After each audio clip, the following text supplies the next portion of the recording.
Yo, what is good, everybody? It's your boy, the Strongest Wizard, and I just got back from NA's first Treasure Cup out in Long Beach, California. I had a blast. I took my boy Law. I went X4, which is 5-4, and not too bad. But I'm going to be talking about my deck list, what I would make changes to, my matchups, as well as doing an unboxing of the participation pack, which was 2 event packs, as well as some Dawn sleeves. And yeah, talk about my overall thoughts. So let's dive in.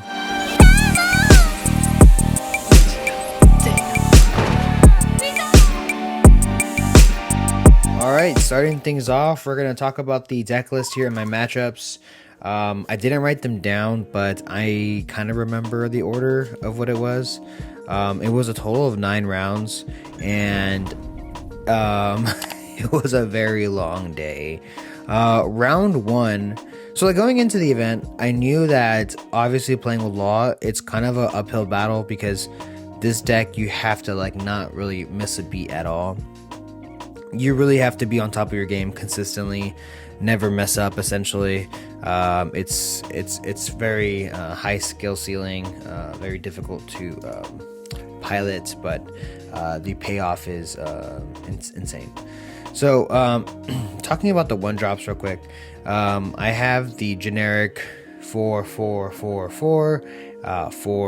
and then the 2 cards that I'm actually running that I was very skeptical, not sure about, is actually these 2 right here, Sunny and Momo. Sunny just being able to grab all your Lambda Wano cards, as well as just being a quick, simple 1 cost drop. The Sunny is really amazing because it's the same thing. It has a counter, it's searchable off Nami, and as well as being a 3k hitter. So you drop Sunny, and you know, people are usually caught off guard a little bit because not many Law decks run Sunny. But it also gets over Nami's. It's a 5k hitter if you attach 2 Dawn to it, of course, or you go Brook, attach 2, automatic 5k, and it's just really nice, and it's really easy to drop. So whenever they Kaido drop you, or 10 cost Kaido you, or they wipe your board, whatever the case may be, it's just another card to get on board. What I was unsure of here was whether I wanted to do 2 Sunny or 2 Momo. So I decided to make it a split, even 1-1, and I think looking back at it, probably the better play would have been double Momo. The Sunny is also really good against Zoro, picking off like red cards really easily. Very, very helpful and useful. But looking back at my matches, I probably think I would have chosen the double Momo. So that is that. So 1-1 split there. And then as far as the 2 costs, I have the standard 4 Brook. I'm sorry if the glare is kind of bad. 3 blocker killer, 4 Neko, and 1 Usopp. So my reasoning running the 3 killer is that it's a really good card, but unfortunately against a lot of decks you can easily play around it. Robin pops it, Neko, Izo suspend it, so there's a lot of ways to go around it, but it's very, very helpful and useful. And especially against red, they sometimes don't even have a choice, because oftentimes they have unblockable, but you just need blockers. Against red, you need blockers. Even against green, like after they run out of the Nekos and Izos, there's no way for them to recycle those cards other than Law. So having another blocker just really helps you survive throughout the game, right? And then we're running for the 3 costs, we have the Izo. Oh, I forgot to mention, the reason why I'm running 4 Neko is for the green matchup. I think that this card is so good against green, against Robin as well. Just suspending the Okikos and swinging over them, and you know, just a ton of cards. Same thing with Izo, being able to do that. Izo is also really good against Uta, so suspending Uta is really good. The 2 cost Usopp I actually ended up keeping because he is he's just a good 2k counter, and his ability comes in handy sometimes. You know, when like a green player has a Punk Gibson out when they have the 2 active, or even like sometimes red when they have a Red Hawk, and so yeah, very, very good. Debatably cuttable in this deck. The ratios between killers and Nekos are kind of so. I'd have to change it up probably a little bit. Honestly, you just need to play test it and see what you're comfortable with. And then I have one killer for removal. The only reason why I'm running one and not multiple is because in Law you're able to, shambles, bring back characters and not and stuff like that. So you really only need one. Being able to just drop it, bring it back, drop it again, bring it back, it's just really good. I was kind of torn between two killers, but I ended up going with 3-1, just because this is rarely a dead card in your hand in comparison to this. Sometimes this is such a dead card in your hand. I know it's a 1k counter, which is great, but just in comparison, the opportunity to have a blocker versus not a blocker and just a 3k hitter is just kind of like, okay. The good thing about him is too is it activates and trigger, which is pretty insane. And then we have one Robin. Should have played more than one Robin, honestly. It's just kind of a dead card sometimes in hands, and it's kind of rough. So, but really, really good card. It's just a 3 cost is just a very awkward, kind of expensive card to play in Law. But like I said, I think next time I'm gonna raise it up to 2. Zoros, which is controversial pick here. I'm running only three Zoros. I felt like originally in the beginning when I played Law, I saw a lot of success running 3, and then I changed to 4, did really bad, and then I got used to 4, and I think from now on I'm going to keep it actually at 3. I really enjoy Zoro at 3. Same deal with Killer, being able to bounce and manipulate your characters is really good, and I'm happy with 3 Zoro. 1 restand Law because the card's busted, and then 4 Shambles Law. You cannot play this deck without that. 2 Rush Luffy, and then 2 Pistol. I think 2 Pistols really good. Sometimes I wanted another one. I think it's really good against green. So I think I want to up this to 2, and then I'm gonna keep the rest the same as far as for the pistols, as well as the Luffys. I'm gonna keep them all as a 3, 2, 4, 2, 2. I think that's really solid.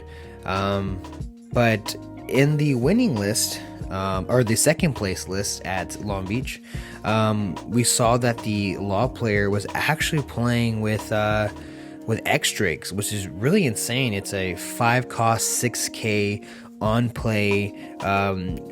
Remove a suspended 4 cost, so like Killer, but it's a 4 cost, so really, really good. It doesn't have a trigger, but it does have a 1k counter, which is cool.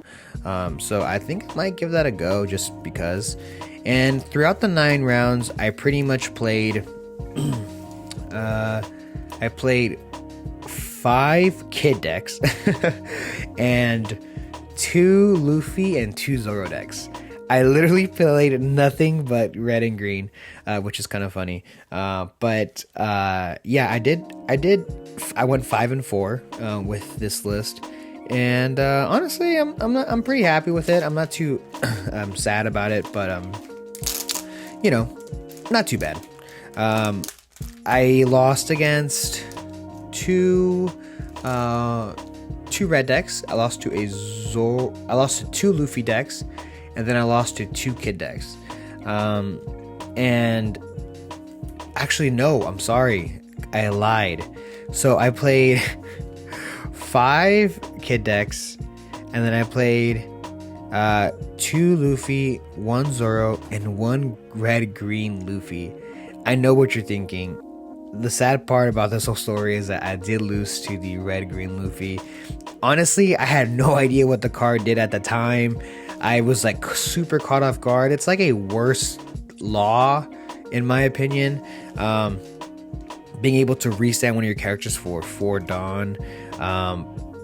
But I remember toward the last turn that I played that game against Luffy, I literally saw my hand and looked at my board and I realized I had no more blockers and he had Luffy.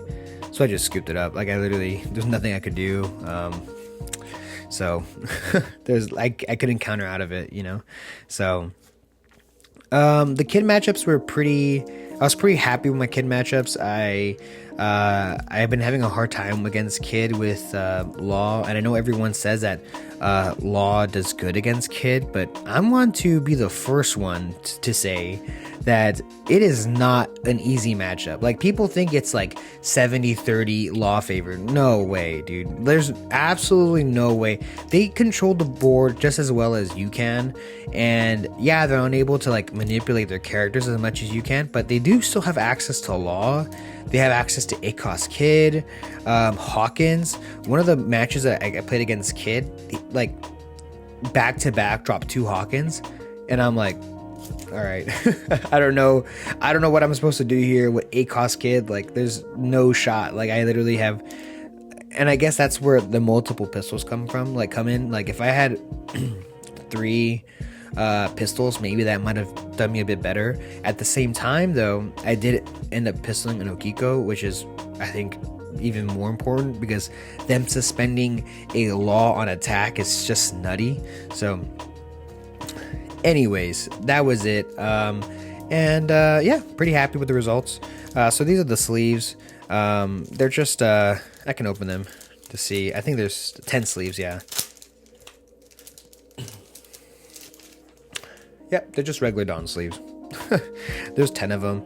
I was making a joke that you should make your whole deck out of Dawn sleeves. I think that'd be kind of funny. Because, like, if you put a Dawn, right? If you put a Dawn sleeve, a Dawn in a sleeve, it's like double Dawn. So it's, like, kind of weird. But the money here, this is where the real money's at. These packs are going, I saw, like, online going from, like, $60 to $100 a card. Each sealed pack. These obviously cards are brand new, so they're gonna be like super expensive. I really do not recommend you picking them up right now. They're gonna be so overpriced. But if you want to buy one, let me know. No, I'm just kidding. But yeah, they're really expensive. So let's take a look and see here. I want the Uta and Ace personally. I don't know, I think the Uta is probably the most expensive one, but the Uta and Ace is what I really want. I'd be happy with a Jinbei. I don't want a Barto. Honestly, I'm not gonna lie to you. I don't want a Barto or a Sengoku. Nothing wrong against those cards. I just, Ace is my boy. Uta, she's pricey. We'll take it. You know what I'm saying? So let's see here. I think this is, I want to say this is an Uta. I saw a little bit of color and I'm struggling. Let's see. Oh, okay, that's not happening. It's not happening this way. We're gonna have to go this long way. Whoa. All right. We have a Barto. Literally the card I was saying I didn't really care for. Yeah, so it's a 2 cost, 3k attacker, 1k counter. End of your turn, you may rest this character to set up one of your film type characters other than Barto as active. Interesting. It doesn't say actually a cost either, so you could set one of your characters as active if they're like an 8 cost character. I'm really curious to see what cards what this would work with. So I'm gonna go ahead and link a recent sold on this card on eBay right now. So hopefully he's worth a lot of money. Hopefully. But regardless, he does look really cool, honestly. He does look cool. So alright, Uta, Ace. Come on. Hopefully we can open this pack a little bit more gracefully. Let's go. And we got an Ace. Let's go. Let's go. That Ace is nice. And Ace is an interesting card. So he's a 5 cost, 6k attacker, and he has double attack. Can you imagine running this in Law and then just like just setting up a 6k attacker with double attack? I mean, honestly though, like Yamato's just kind of better. Yamato literally is double attack with banish, and it's a 1k counter. Like, it's like kind of, why would I run this right now? There's not a real reason why. He's just really cool, and it's Ace. So yeah, I mean, the event was really good. I had a really good time. Really, honestly, no complaints. I did hear that the side events is where the real money was at. Top 8, you're able to get 8 event packs for top 8. So each person, if you got like 7th place at a side event, at a 64 tournament at a side event, you got 8 packs, 8 event packs. That's nuts. That's insane. So anyways, guys, thank you guys so much for checking out this video. I really do appreciate it. And stay tuned because I have a ton of new OP1 content coming out soon. See ya.